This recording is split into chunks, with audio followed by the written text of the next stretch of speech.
Headed by the river, not too far from here. Was in the white man came. Gave it the name of sultan and the Indian chief's name. And the palms and the gum spots, tiny pretty too. He played the game that old miners do. There's a horseshoe man, a whole lot more. But most of all, many arms got sore.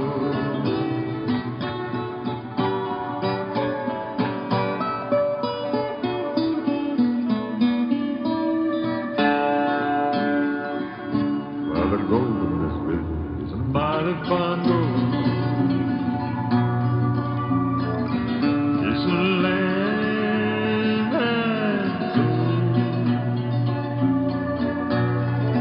Where it comes from, nobody knows.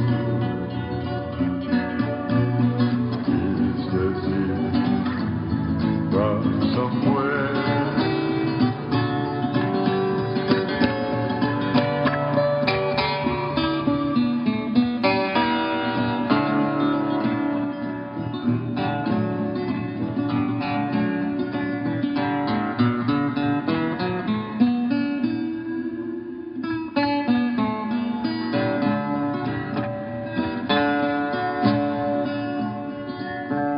Those days are gone and the mind is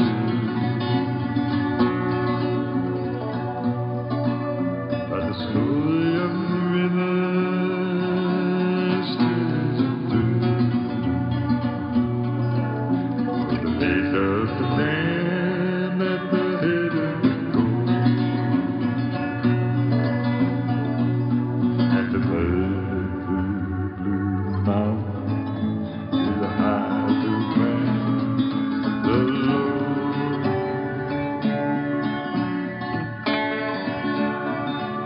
And the river lost its mighty road, and the cut didn't many to its shore. And a modern day miner came to my school. The modern day dredger and more by more.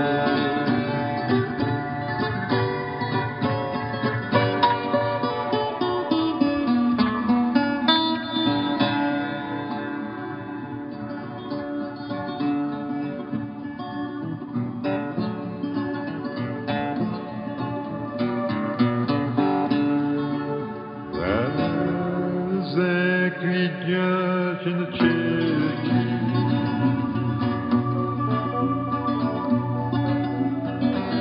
Two plagues were lonely,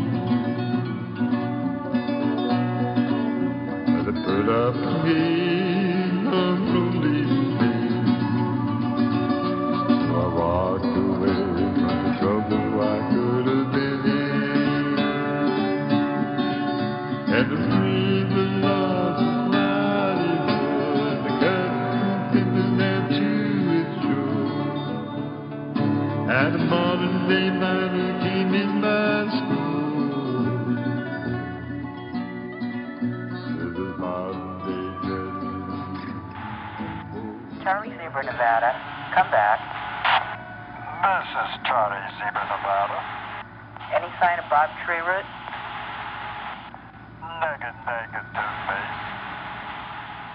Charlie Zebra, Nevada. Search has been called off. Return to base.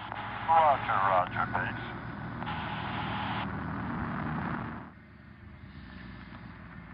Well, here I am, on my way to the Horseshoe Bend. And I just can't stop wondering, where is Bob Treeroot? It's been 5 days now since I last saw Bob Treeroot hike up the Sultan River ahead of me and my son Josh. It's been 6 days since the three of us were really excited about the hike in to the area where I once had 2 gold placer claims. That is until we crossed the river at the diversion dam, and my trailblazing through Devil's Clubs and up steep terrain wasn't quite appreciated. I suppose if we had taken another route, Bob Treewood would not be missing right now, and my son, Josh, would still be talking to me. But I had got some good pictures. Yeah, I'm about wore out now. How about you? Yeah. How much further do you think we have to go? Well, maybe, it should be pretty close. I wouldn't say it's less than a quarter mile down to the diversion dam, so we can cross there. Hopefully, I haven't been there for over a decade. How you feel, Bob? Oh, I feel really fine. I'm not tired at all. Yeah, that's because we're packing you. You don't right. gel very fast with those webbed feet you got. I think you were born a duck, not a tree. Oh, funny. Anyway. You must have been a master tree before. Not had to do anything for yourself. We like to pick on you. I'm sorry. We won't do it anymore. Oh, you guys just joke with me all the I don't have time. many friends that are trees, you know. And I don't have too many Nobody human believes friends. in the first place.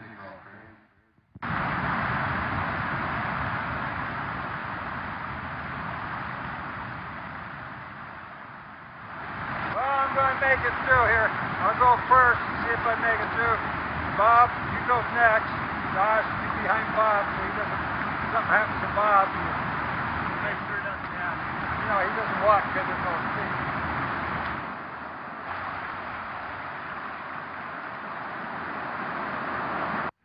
Bob, Josh is yelling at us about something. That way. You guys are a bunch of idiots. We're gonna go down here.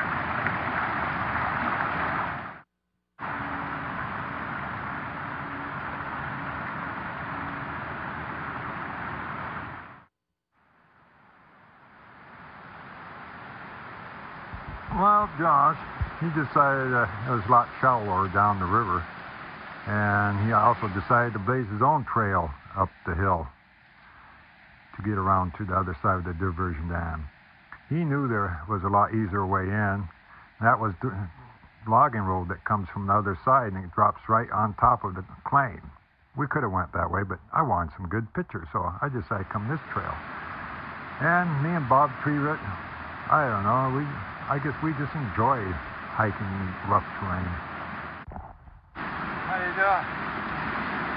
Oh, I'm loving it, Bob. It's really great. I'll pass you up here. Okay, go for it, Bob. You have your glasses, Well, man. they're not the best Oh, glasses trying in to get back on trees. you. You know, your hair, everything. You're a mess. You're a real mess, guy. Well, you compliment to yourself, Bob. Well, I could tell on the expression of Josh, he was pretty upset about the hike in, and I decided, well, yeah, we can take the road in the morning. So we spent the night and agreed that we better take the road in the morning. It's a lot easier. But Bob didn't get his coffee, so he decided to go on his own, so we let him go. Hey, Bob, get up. It's time to go, man. You can't be sleeping all day. Come on.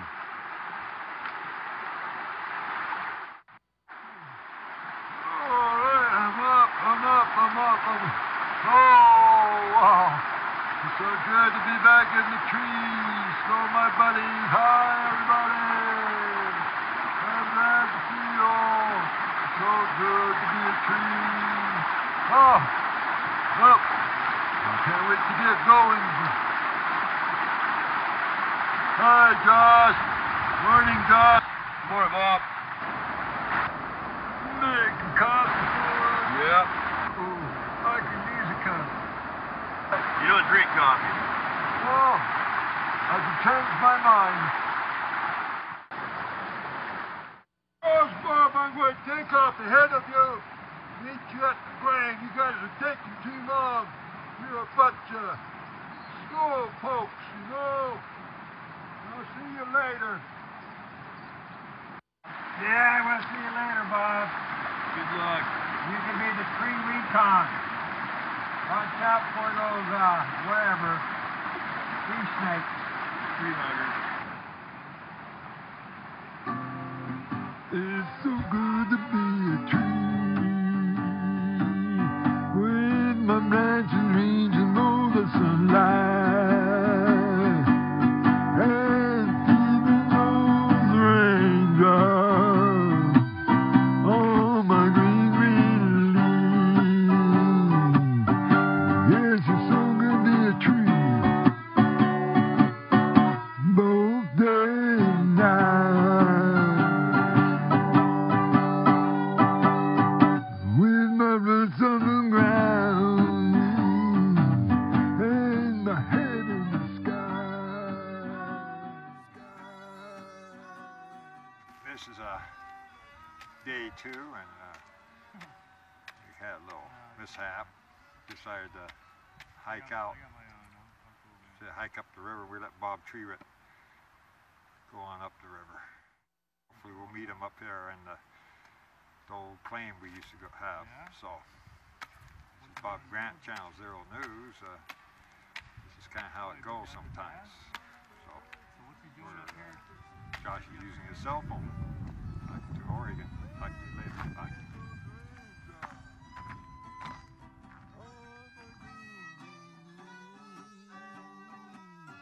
Yes, it's so good to be a tree both day and night.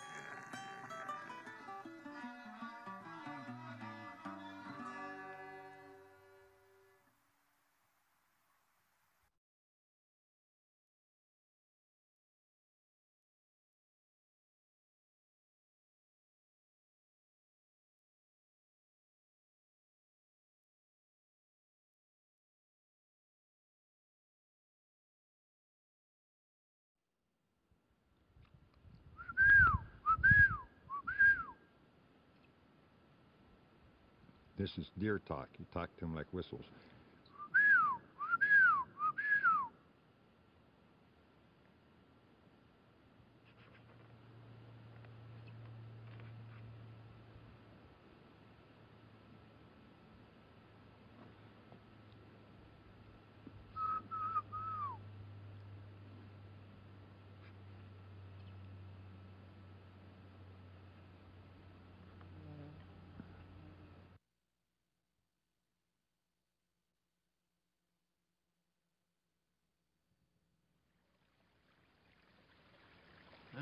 After hiking, get pretty thirsty. I'm right by a pipe, and you can hear my echo. You're right on top of the road where it goes over. Echo! So I'm going to get a drink of water here. In fact, I'm going to use my portable zoom here and bring you on up to the hole that I'm going to be drinking in. Follow me.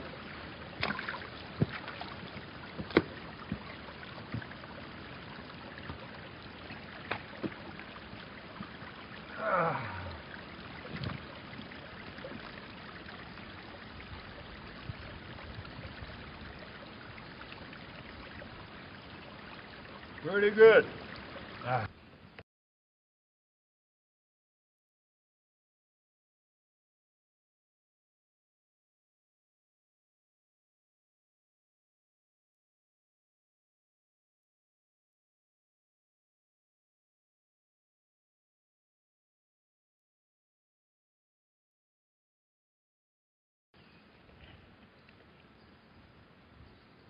Walk down the Big 4 trail. We just took off from the road. I won't show you where, so keep people from finding the route.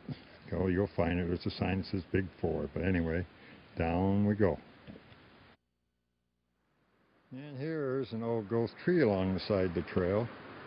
And there's some bigger ones than that one as we go along. As you can see, it gets way up there in the sky. Yes, they're all along the river edge. You never did cut these. And here we have the old gauging station. This is where the trail used to come down for the Big 4. Well, they called it, and it came down to the gauging station here. So, this is part of the history of the river.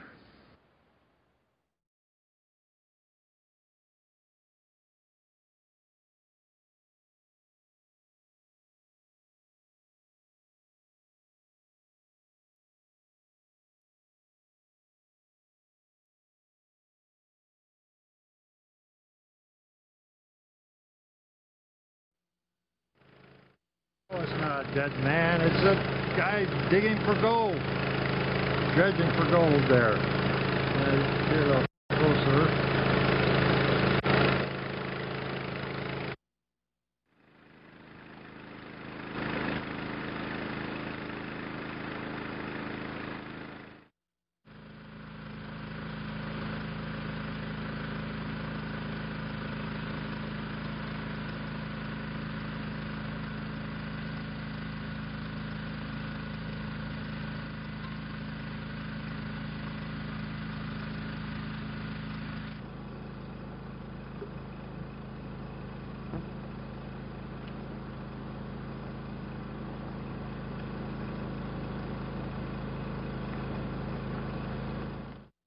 Hi, what's your name?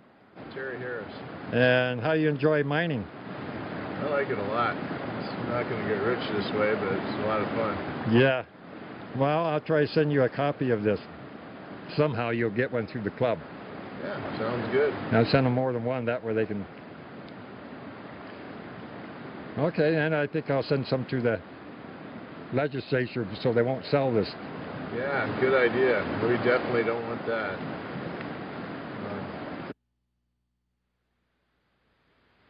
Well, Terry told me how the trails run now. They're not the same as when I was back there 10, 15 years ago when I had my claims. And I can't get by the route I was coming up earlier with my pack, so I got to go back and get my pack. Back the way we had a lot of up and down on this, but it's quite an adventure. So here we are, starting over again, hiking out. And I'll give you a little quick glimpse when we get up the top, the Big 4 name. Okay, this is Bob Grant with Channel Zero News out here in the woods on the Sultan River Gorge. I'll talk to you a little bit.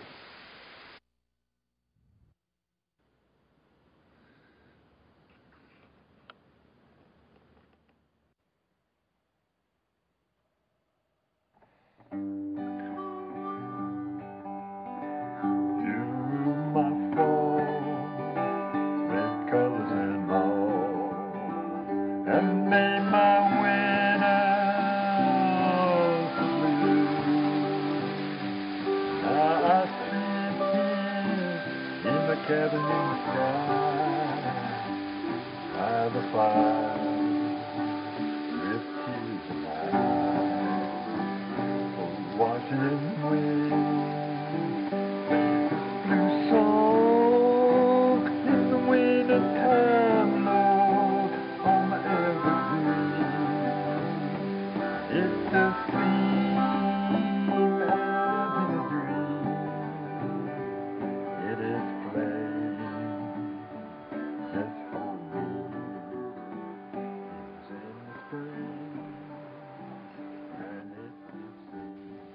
well, this is an old growth log here that was cut down while I was camped out up here. And, well, somebody I think used it for firewood. It seemed that way. It was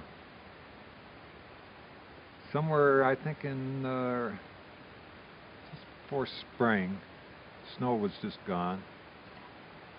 And I seen a truck coming down the road towards me. I was coming up here on the Blue Mountain Road with a load of old growth firewood. They were chunked out as firewood. And I wonder where they found that. And when I got up here to the top, my camp is just maybe 500 feet from here. I seen this tree down. I realized that must be where they got it. They never came back for any more. And I thought, well, a lot of work for one load of old growth firewood to fall a tree. They probably just wanted to see what it was like. It's 10 years old, still solid, hasn't rotted, pretty good shape.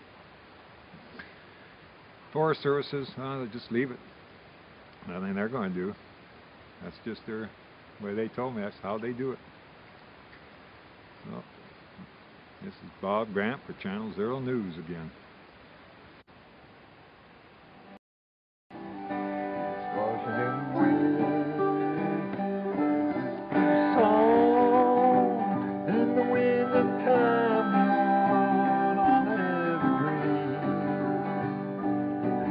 the sea.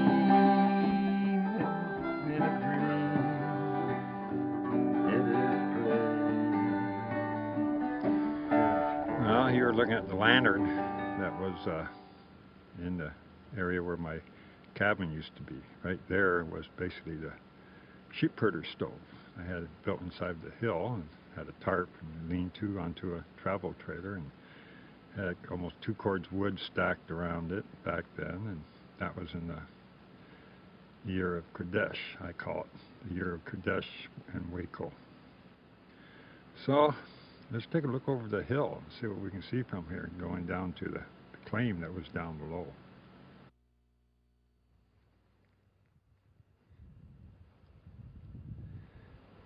Yep, down there is the Sultan River. This used to be a clear cut. This is like 10 years later or plus. And somewhere, let's see, we're going to be hiking down somewhere like down there. Down in there somewhere we will be hiking into.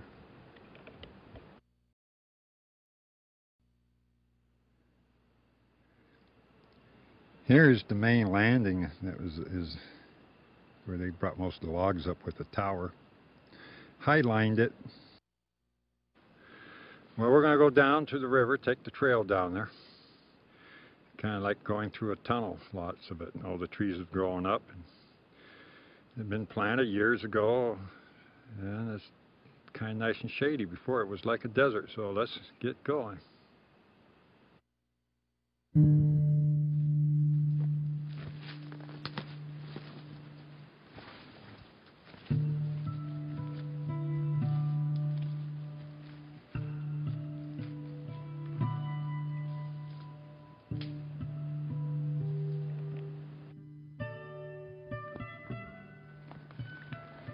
When I made this trail, it took me the first 40 hours. I spent really hard on it, and then the Forest Service says I was making it too big, too wide. I had to slow down, so I slowed down. The total trail making, probably from the road down to the cabin, probably close to 100 hours of fixing, repairing, and putting it originally in. So I guess that's the story of this trail. And we're getting down closer to the old growth now, as you can see over there. Gotta get over there.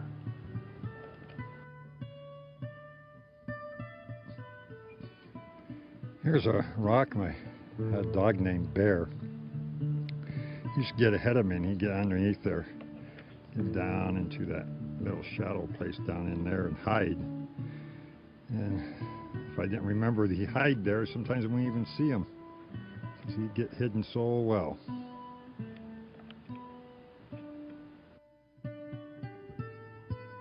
Well, we're here now, close to the line where the old timber line, the old growth, and that exists.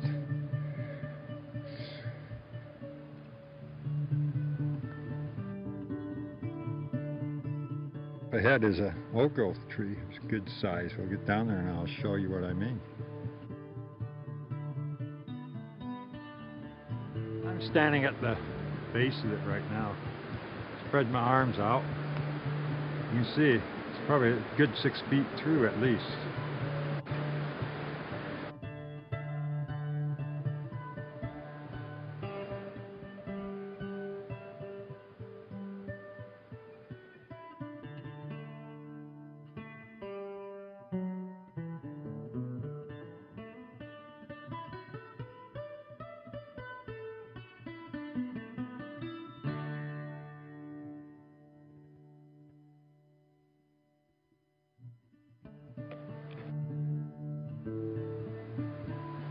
Here's a really neat looking fungus growing here in the wood.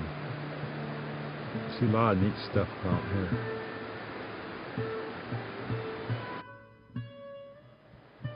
Well, we're down to the old cabin now.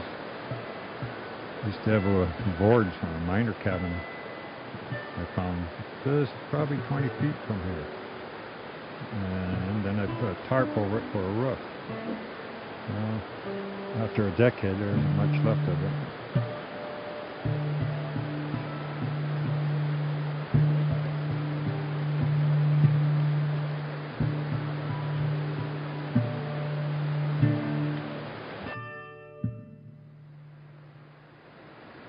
there's where the front door was. I built right alongside this big old growth cedar tree.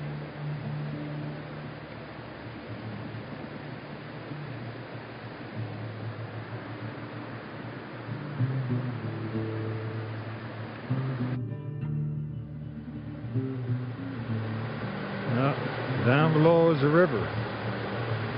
This is close to where I did a lot of panning, solution, and dredging and diving down there.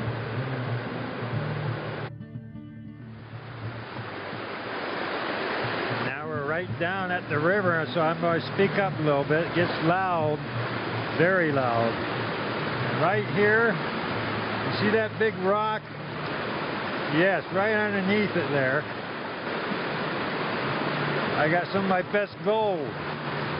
It was 6 feet behind this spot it's in now. Till during around July, there was a big flood, flash flood, and it shoved it into the hole I was digging in. I never dug under there again.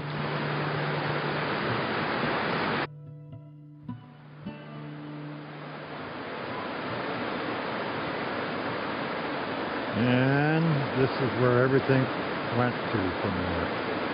Down into this pool down below. And when the river was really coming through and make a whirlpool, right, I don't know if we can get it, right down here, get down in there and lighten it up some so you can see. It isn't much, but there's a little hole there. That water running there, in that little spot, I found a pennyweight of gold looking at me, and that's when I decided there must be gold. A good gold claim right here, because it's right on top of the ground. Oh yeah. The river went through that pinch and it would shoot across. It'd be on your left side to the right where that pool was, and throw material in there, and then it just like a little sluice box, and it'd catch any gold in that to come through, I guess. Or else somebody was panning in there and lost their gold, but at least I found it there. That's how it got there for sure. I couldn't tell you, but those are my theories. Well, then the river goes on around, gets down this way, goes out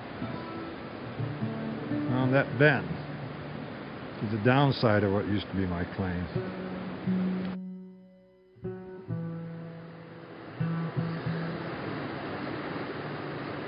Here's a winch I used to pull the rocks up.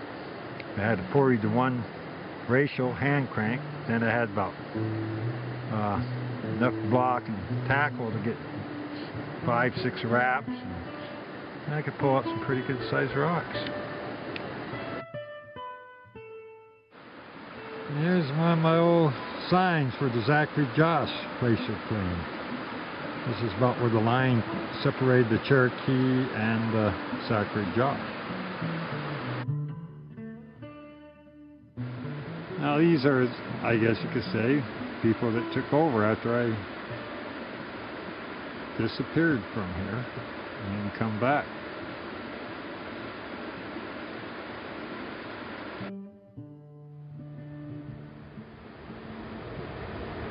And this is basically what was the upside of Zachary Josh.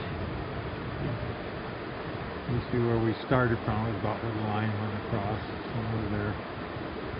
So, I guess that's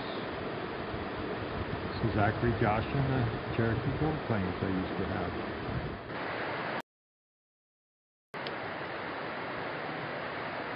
Ah, good coffee, good coffee. May be the only one here, but at least I got.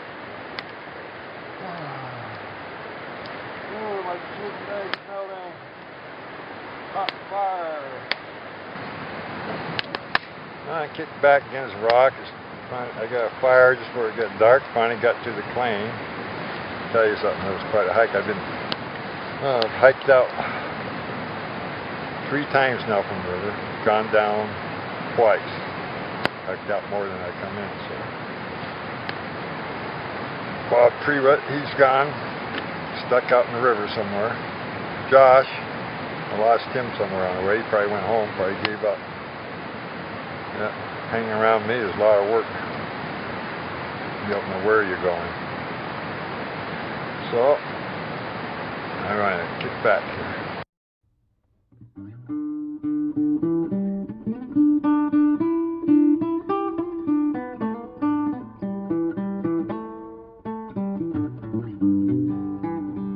Well, I got myself gold claim up in these hills. I live in a single log cabin and I don't pay no bill. I live on venison and at night I sleep by candlelight. And every morning I go to the bank to collect my pay. With a pick and shovel, hey, hey, what can I say? Hey, hey. Every now and then I sneak into town, get drunk and gamble and ramble around. And with the ladies I fool around. Yeah, I mean, They try to make me settle down. Then I run right back to that claim and play. Well, it got dark on us, but we can set up camp. So, we're just going to have to crash here tonight. We're by the old bridge that goes across the river, the old logging bridge. We'll see it in the morning. No sign of Bob. I haven't even seen a track or anything. Hope the old tree root's doing okay wherever he's at. Nothing happened to him seriously. So this is Bob Grant from Channel Zero News signing out. We'll see you in the morning. Well, we're down here now where the logging bridge crosses the Sultan River. It's just below the main dam. It was still usable back in the 60s. You were still driving across it. Now, you'd be surprised if you even want to walk across it. So we're going to get some pictures and we're going to head on out of here and get some more on this story of the river.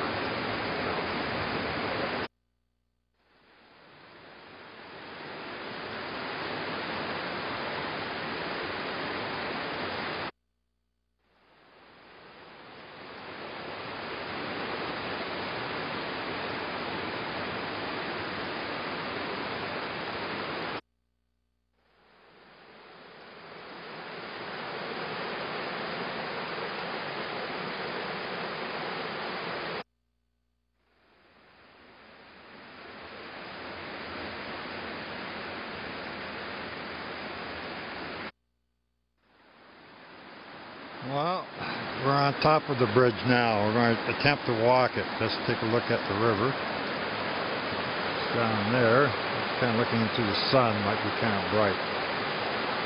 Then look on the other side. As you can see, stuff down there. So somebody has walked it before, so I don't see why we can't. Just take our time, slow. Don't shake it. That's the whole thing. You don't know. As you can see, that one log already came down. That's all we need this to do.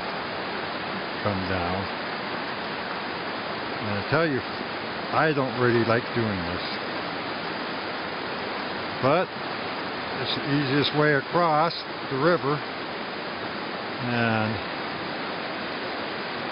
there isn't much stories I can tell, except it's really, I think we're about halfway. Let's take a look down there. Whoa! I don't know about this, folks. I'm halfway now. I gotta go all the way. Can't turn around now. Gotta make it across. Oh, there's an ant working on the bridge. We're almost there. Oh, feels good to be on the other side. Ah. That's the crossing of the bridge.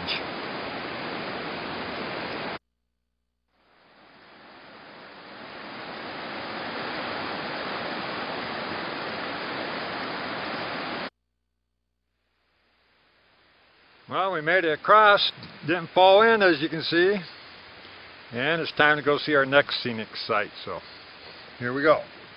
We're off to the next one.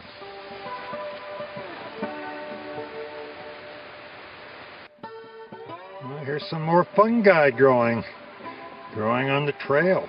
That's what makes it kind of pretty out here. You never know what's going to color up your day. And here's some puff balls growing out here. Just about ready to puff. I bet if we stepped on they, let's see what happens. Nah, they're too pretty. Let's just do one. See that?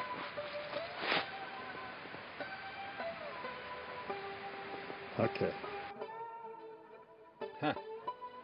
Look like those snails are everywhere, even way out here in the nowheres.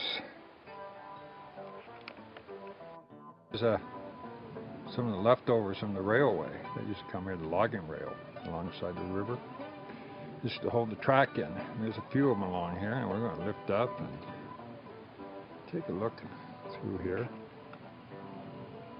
You can't really tell, it's a railroad grade, but that's what it used to be. See another hidden one. And I see another one up there. Just up here a ways. Real grade.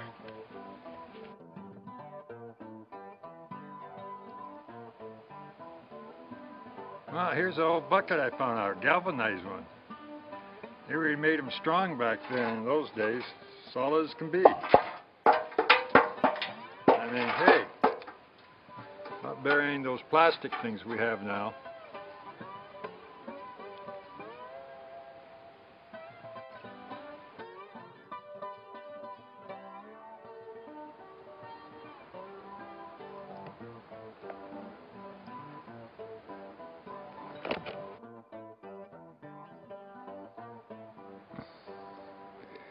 And we're looking back towards the basin where the main dam is, looking up riverside. And we have to get back to the other side to get out of here, so I'm going to have to start getting my stuff together, and because there's a road over there, a lot easier to get out on.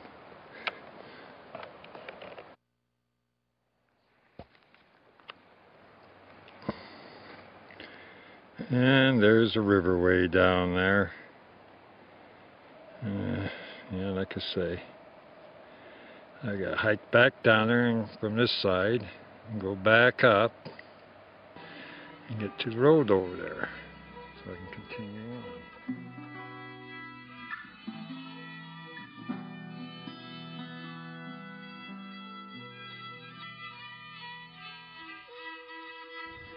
Here we are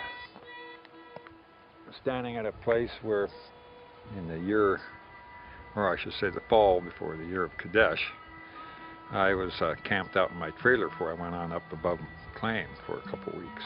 So it was a full moon. Me and my dog Diamond, we hiked down maybe half mile down to this spot, just for something to do at night and enjoy, you know, the woods at night. When we heard the coyotes up kind of to the side of me here, my right side, and I thought I'd just reply back and, you know, make a bunch of coyote sounds. That's when I heard this ear-piercing sound between me and the coyotes.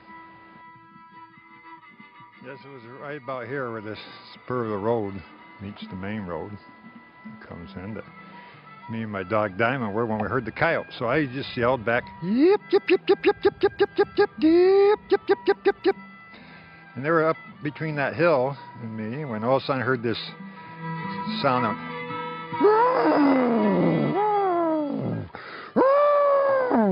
and it took off running like sound, or I mean it wasn't a running sound, but the noise traveled quickly. and fall alongside that hill between us and the coyotes. And I didn't think too much of it. For some reason, I just thought, well, that's very interesting.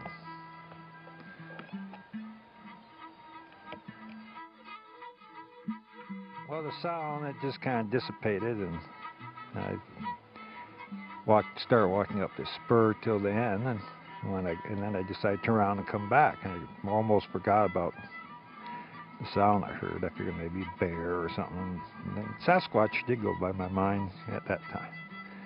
And then we were standing about this spot right there. You're looking at the spur, and the full moon was so bright, and I was thinking about the movie with Charleston Heston, The 10 Commandments, because the clouds are starting to swirl around the moon and cover it up. And I think, oh Lord, send me an angel. At that time, there was another great sound that came from this spot right over here.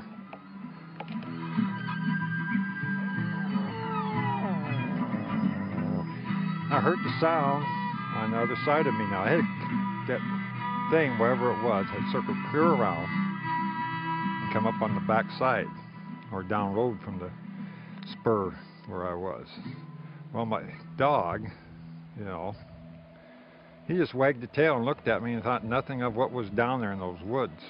It was getting dark quickly with the moon being covered up, so we hiked back to the trailer where I had a kerosene lamp going. And just before I got to the kerosene lamp, well, the coyotes were alongside us, and he just barking. I mean, they were about 20 feet. You can't see them. It's getting really dark.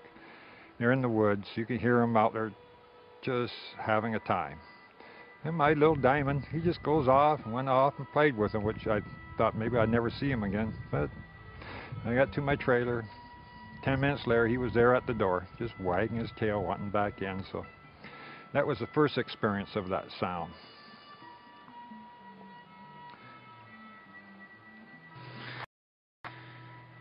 Yeah, the next time I heard that sound was about 2 days later, or actually it was 2 nights later. I was in my trailer. It was about the same time as it was the 2 days before. And outside, behind my trailer, I heard that sound again.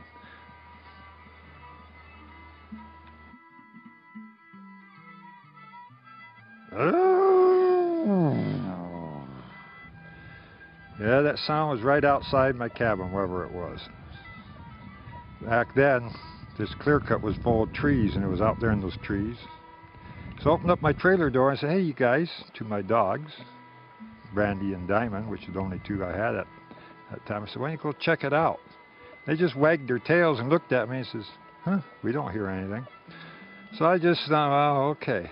And that was the last I thought about that sound until perhaps the next spring.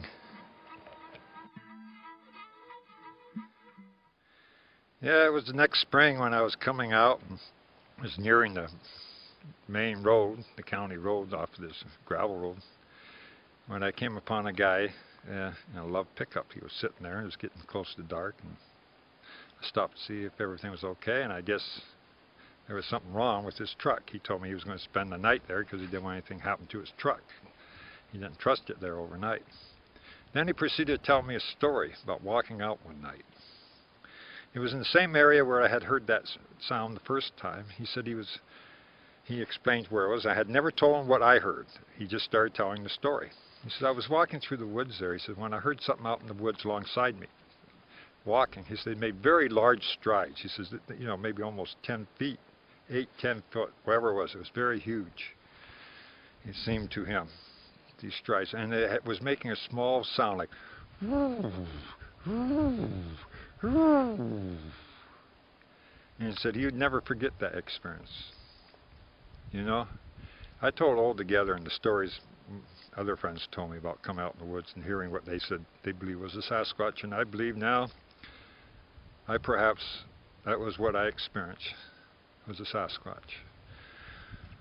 Well, I think next we're going to go down to the the Chinese claim, the Hallback. Many names, but I call it the Chinese claim for one. I do believe that is where there was quite a history in this river.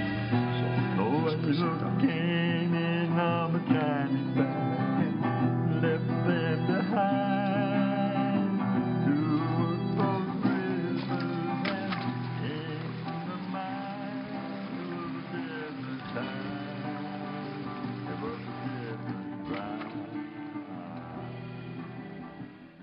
Well, we made it.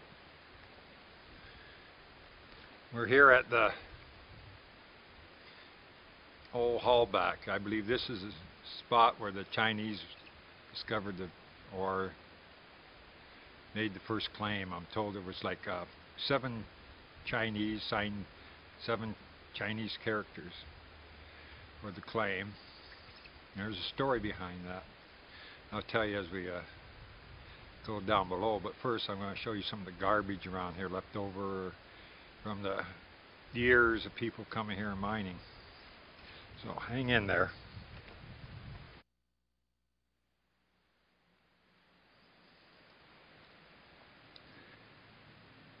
Here's some leftover parts of an old wood stove, probably in the 30s or something. That's about when I was told it was the last time that we did a. And here's a frame of a bed. You can just barely see it there on the floor. That tree grows kind of in between it, so it's been there a while. The stuff has been growing up through it.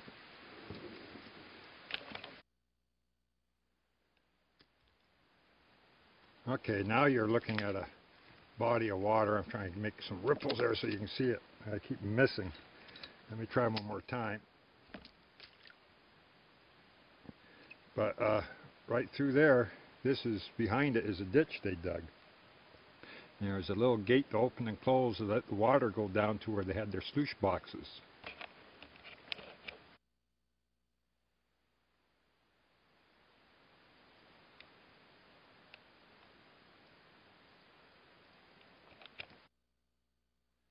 And if you're here at the right time of year, you'll find some chanterelle mushrooms. I think it's some excellent mushroom picking. In fact, I think I'll take this one home with me.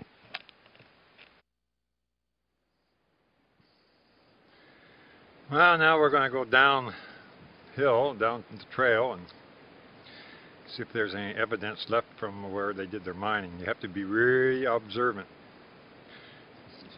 You know, the stuff grows over everything. It doesn't look like anybody ever was there, but real good eye, you'll see where they picked up rocks, stacked them. They got ditches, they're hydraulic.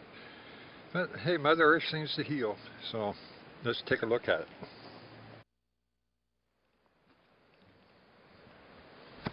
Oh man, now you can almost fall on this if you're not careful. Well, there's stories that are said about this area, which I believe this is the Chinese claim. It was the richest. Chinese are pretty smart, so back in the late 1800s, 1890s or so, there was a lot of Chinese around here from the railroad working the river. And I've been told by the stories that a bunch of white guys dressed up as Indians decided they wanted this claim because it was so rich. So they dressed up as Indians and came and massacred the Chinese that were working it. Seems like the way is greed for wealth, you know. Greed for gold, oil, whatever it is. People just want that free living.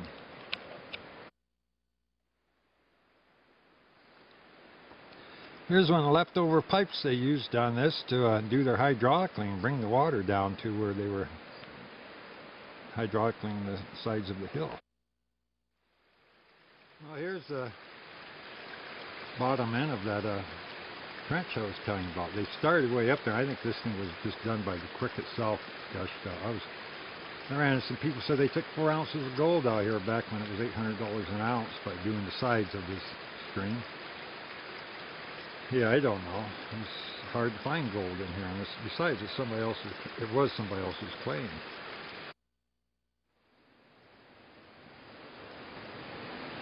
And here's the only piece of equipment really left from this mining. I was told they left sometime in the middle 30s, and they left and went up to Alaska. They figured they pretty well mined out here. They used this to have a drag bucket. There's a ditch right behind it that came down. And I'll try to look for the old grizzly I see over to the side over there. But let's get a look at this machine here first.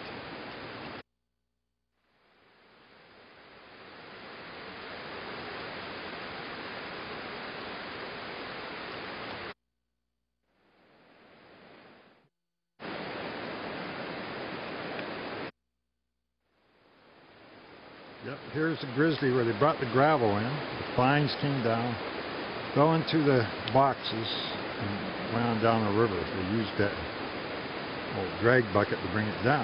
Now there's a story I have to tell. I don't have to, I guess, but I will. The drag bucket used to be sitting right in front of us. Well, probably about 12 years ago or so.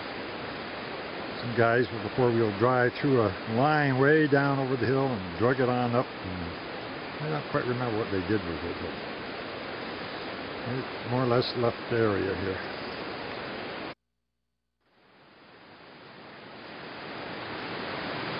Now up there you can see what is a little small cement dam they helped use to back up some water to do some hydraulic cleaning down here. I don't know exactly how they got the water over, somehow in pipes. And right below us, we try to look at it, there is the river.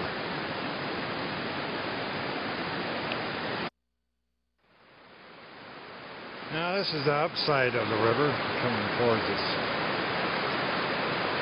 I used to be a guard for a while on the road coming in. I was able to land a job and I got to meet the people that came in. One of the people I met in used to have the lease here on this claim, state lease, since this is state land. He told me in the 40s he found 5 ounces of gold in the river part. I always wanted the land part lease. Finally he ended up with the land lease, and he told me he couldn't get in from the side you've seen the dam in. He wanted to get in that way. So a lawyer did some research and found out that the city of Everett said there was not going to be anybody trespassing because they had the rights to the land. Well, the old lease they had on this land started in 1918 for a pipeline between the river and the road, as long as they used the pipeline. In the 30s, they quit using the pipeline, so the lease was no good. And for years, way up into the 60s and 70s, a lot of people was convinced that the city of Everett had control over the land. They had no control. It was wide open, more or less. No, you could come across this. They had no jurisdiction to stop people. So that's kind of a very interesting story, how government agencies can tell you things and make you believe it's the truth, but all along it never was.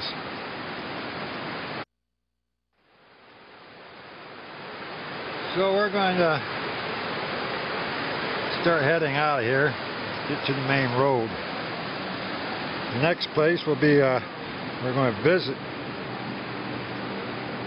will be the old Horseshoe Bend. You know, I've been hoping to run into old Bob Tree.then, but he hasn't been anywhere to be found. I just don't know. I worry about him.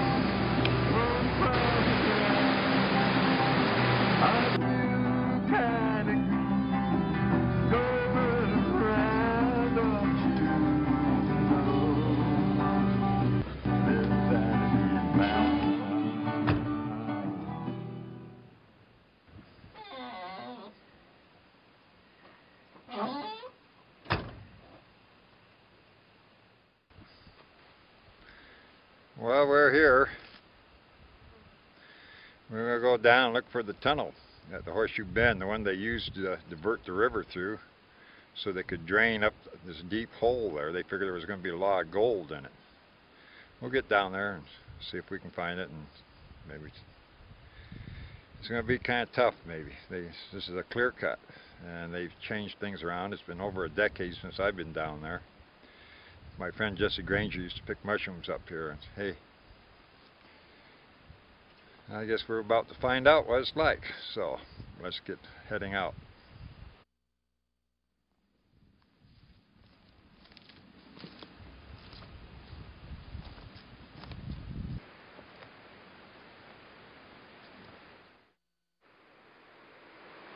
Well, we're here at the trail that leads down to the river now. So I guess we're almost there. Hopefully the tunnel may still be there. I'm afraid maybe they blasted or something. Sometimes they do that. So we're going to check it out and see what happens.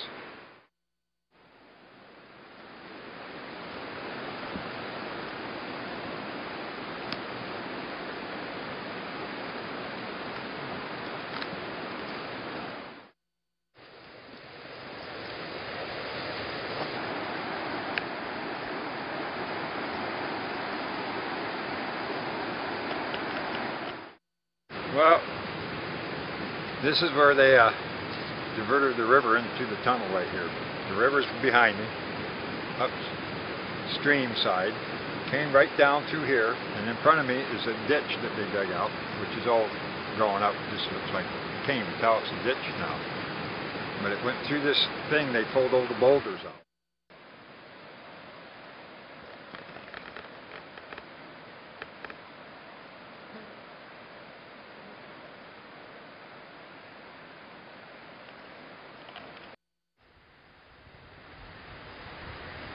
Well, we're here at the entrance of the tunnel. We found it. It wasn't blowing up. It was just some rumor I heard. We're going to take a walk down through there, but first, let's just see what a blues harp sounds like in this echo chamber.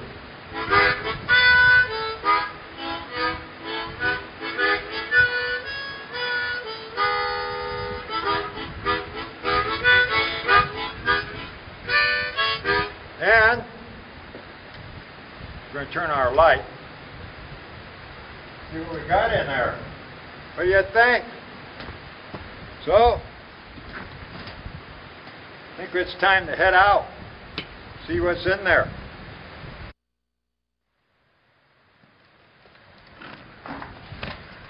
Yeah. It's quite this sight going through a tunnel. Maybe I should hook on, turn this on to night vision or something. Hold on, let's see what it looks like in night vision, guys. Night vision on. Let's see what we got in here. You can hear the water running. Water running, I don't know if you can see it. There on the ground. It's kind of tough. You kind of see it just a little bit. Let's get on through this thing. It's kind of eerie. There's got to be light on the other side. Just got to be. We will make it through. Oh, puddles of water. Let's hope we don't fall through a big giant. Whoa, there's a lizard. Wow. Tell you something, this is really something.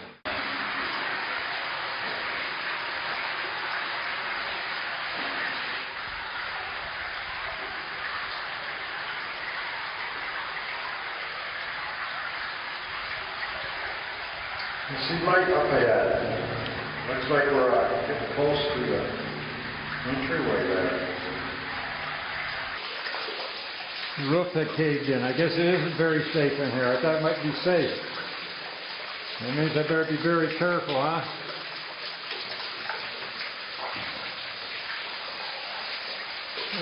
We're looking up out of this hole where it caved in. There's a log that fell down. There's something ahead of us.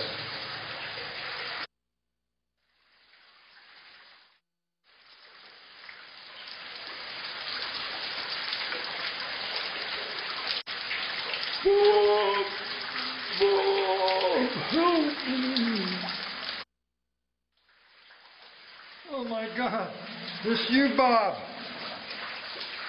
I thought we lost you. You're still here. We gave up on you. Oh man, you were stuck in there. Well, let me see if I can lift this up off you.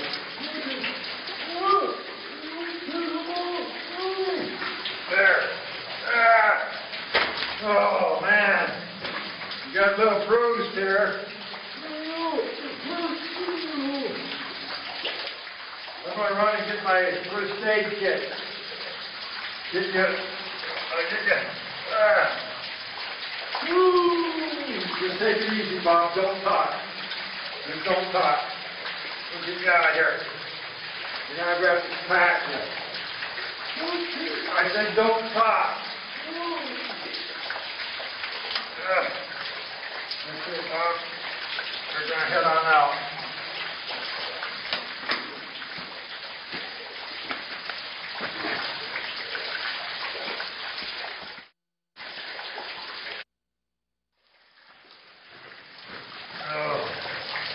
How you doing, Bob? All right, we'll get out of here.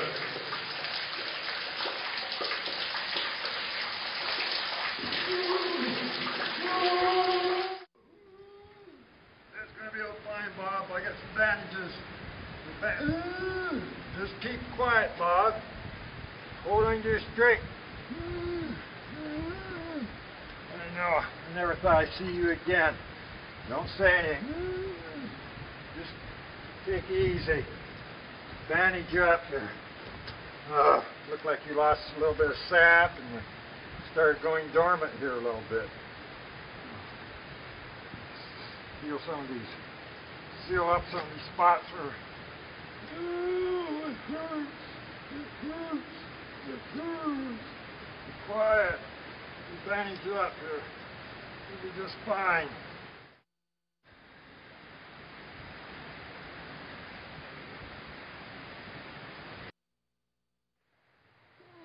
Oh, Bob, I'm so glad you saved me. Oh. Well, hang in there, Bob. Like I say, don't talk. I know you keep wanting to talk. Save all your energy. You lost a lot of sap. I know. And you got pretty bad. You started going into a... Oh. I think you might even got hypothermia. You started going dormant. I know that much. That's how I'd stay alive, going dormant. Okay, Bob. We're going to get you out of here.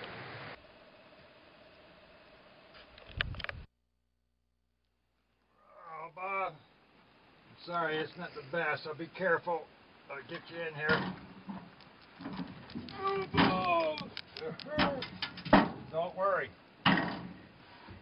You'll be fine. There's a medic truck waiting down the road. I've seen him down there. I'll get you in that medic truck and you'll be just fine.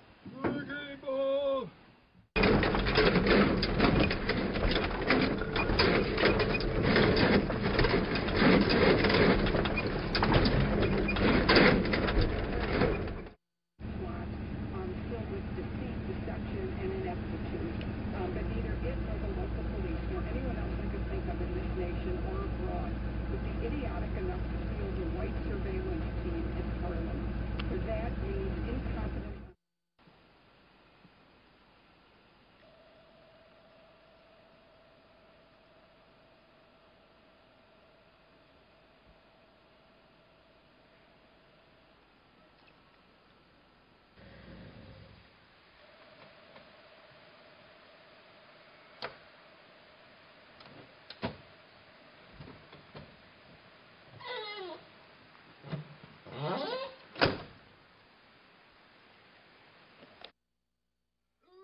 Don't worry, there's a medic there. He's coming to help. Just hang in there. Okay. Hang in there. I'll get you over there. Okay. Oh, thanks for coming and helping, man. Yes, Bob. I know. He's gone into a dormancy and has lost a little sap. But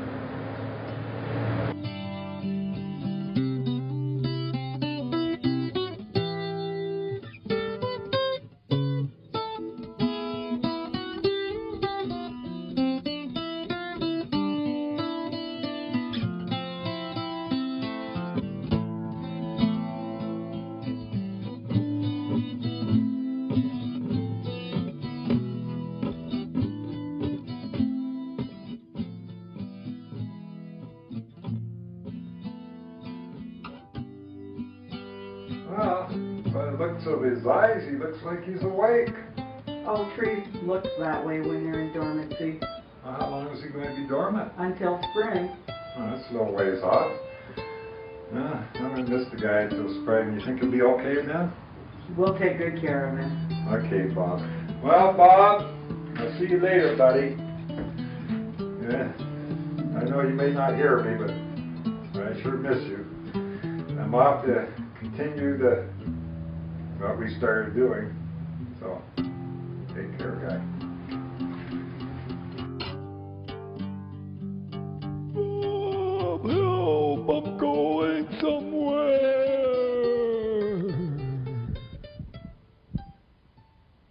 Who are you? I'm Judge Sequoia, the tallest judge in the land. Oh, where are we? We are at Daniel 11 before 12. I don't understand. You will in the next episode, but now we must return to Bob. Well, behind me here is the gate they put up back in the year of Kadesh, or Kadesh in Waco. That's about 93. When that went up, I more or less stopped going in. Lost the desire, hard to pack gas, a lot of hassles trying to get a permit to get in. I just wasn't in a position I could do all that. So I just more or less walked away.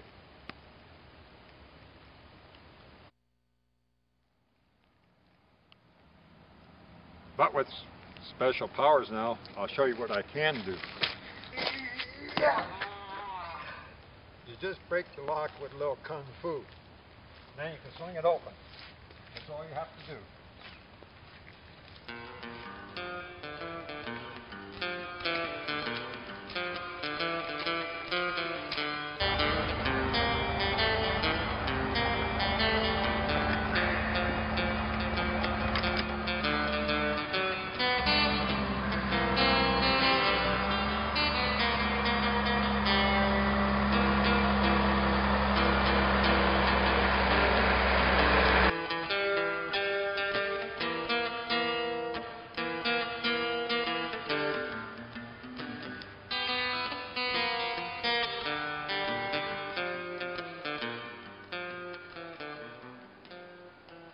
Well, there's the portal that brings the water from the dam down to the hydro plant. And as you can see, it's on the side of Blue Mountain here. And right behind me is one of these exit pipes, or some way to be able to get in and work on the pipe if they need to. Yep, there's that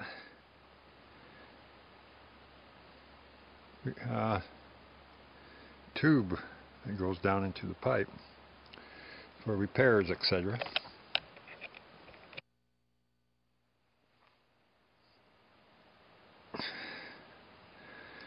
So that's the whole idea. Bring the water through the mountain from the dam on the other side and kick it down to hydro plant below. It was during the time I was well, I'll tell you, I want to get closer to the spot where I ran into a surveyor and I asked him a question about the old riverbed. Well, this is the spot I ran into a surveyor and I wanted to ask him a question. You see, I had done some research on this area, and one of the papers I found was in the library was a University of Washington mineral report of 1945, or somewhere in that time period. The basin, and it mentioned about raising a dam at the gorge coming out of the basin, and it might be a good place for a dam if it didn't flow out the old riverbed that went out the Pilchuck side. That's the Pilchuck River. There's a theory that different theories of how the river split, but it used to flow a different direction. And so the whole thing was, if there was a riverbed left over, the dam would be no good because it would just seep out the gravel. It was about a week later after I asked the surveyor that question. He just scratched his head and didn't know anything about it. But in the main paper in the Snohomish County here, they had an article, a front page, Sultan River Project shut down to look for old riverbed. I guess I threw a monkey wrench into their whole project.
Well, we're now right at where the dam is that I was showing you earlier. So, can you call back? We're on this side of it now. We're right standing by it. Now, it's not really a dam. What it is a place where there's a hole behind me, which you just saw me come out, it's a tunnel. And they divert the water through there. And the cement thing is where the pipe went through. It went back to the other side. It had to get by this crevasse. So this is how they did it.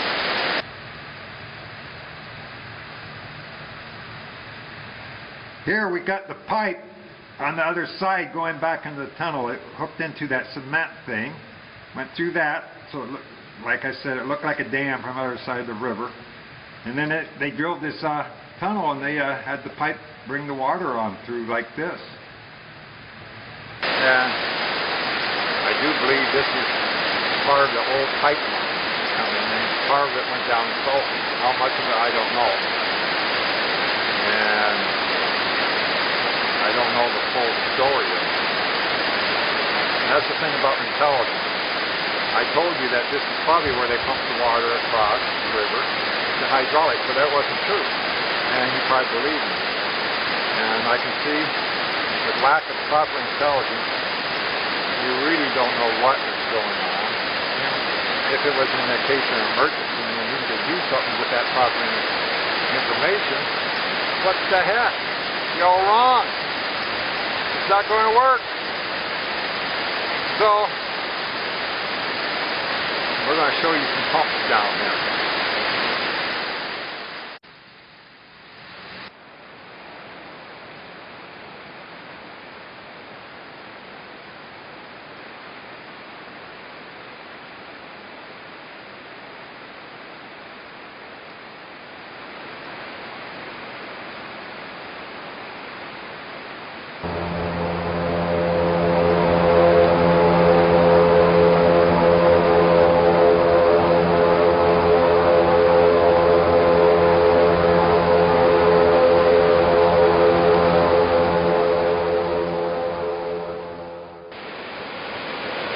All right, you see these falls here. This is coming out of the Lake Bronson Association, which is basically a nudist camp.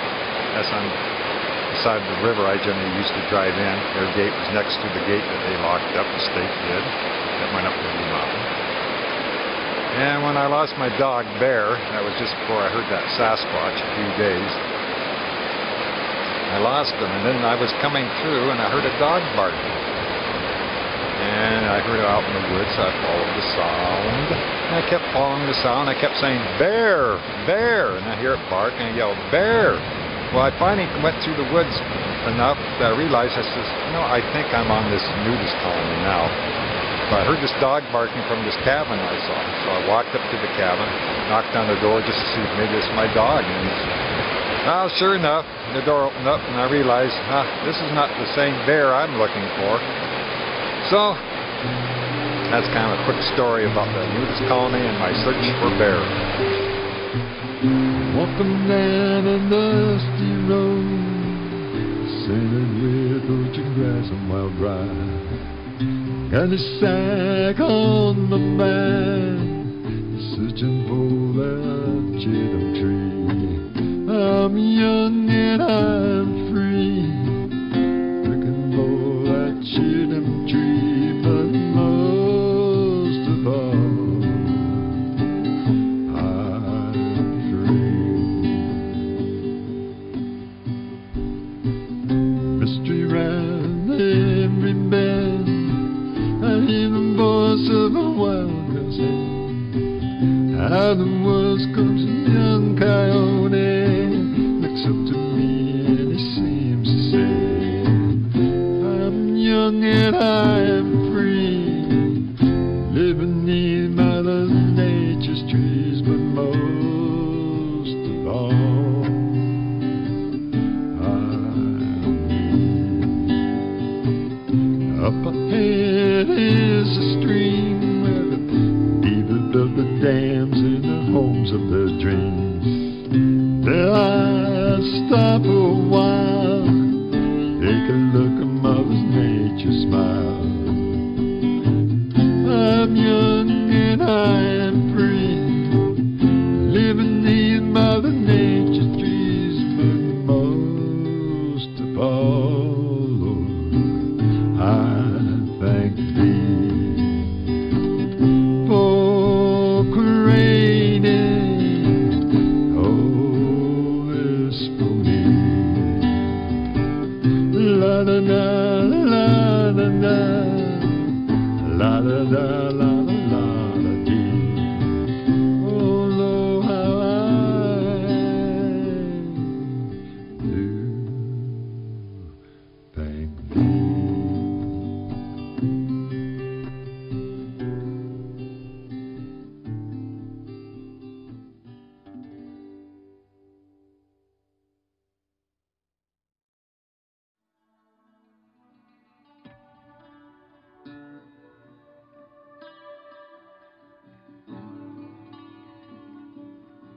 Well, come on, you people, and lend me your ear. Let me tell you about the